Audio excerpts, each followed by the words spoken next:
attention à toi, OK? C'est un jeune algonquin qui part du Grand Nord et décide de venir faire sa vie à Montréal. On se retrouve dans un diner en haut de Radisson, là, tu sais, c'est vraiment dans le nord. Puis moi, j'arrête là, puis je suis brûlé, fini. Puis je vois cet Amérindien-là qui a une pancarte, Montréal. Qu'est-ce que ça va faire à Montréal? Changer d'heure? As-tu ton permis?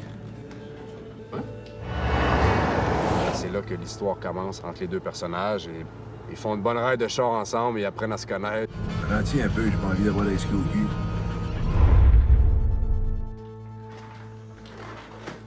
Il s'agit d'un couple d'Italiens émigrés à Montréal.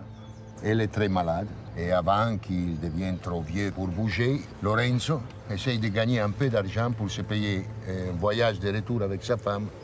Il fouille les poubelles et il cherche des choses, morceaux de fer, canettes. Vous avez l'air en forme pour un homme de votre âge.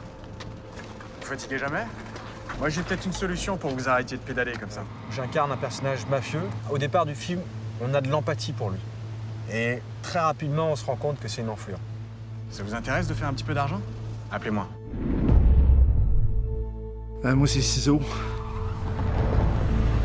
Ça fait un bout de temps que je fais ça pour vous autres, puis je me dis que je l'ai assez fait. C'est un médecin. Il s'est endetté en juin. Et là, il se retrouve à faire des choses qui sont moralement discutables pour la pègre chinoise. Puis il veut pas être là, il veut pas faire ça. Et pour une raison assez précise aussi, c'est qu'il est en amour avec une fille qui va avoir un bébé bientôt. On comprend qu'elle est au courant un peu de sa business, qu'elle s'inquiète parce que dès qu'on tombe enceinte, tout à coup, l'avenir est différent. On n'est plus seul, puis on veut pas être seul. Le personnage que je joue, on lui demande d'accomplir quelque chose qui est assez difficile à accomplir. Moralement, psychologiquement aussi. Émotivement aussi. Je veux que ça finisse, Morgan.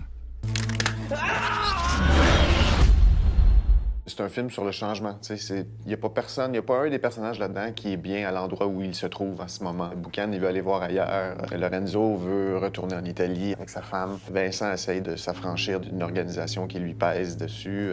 Tout le monde veut passer à autre chose. Ouais. Roche, papier, ciseaux.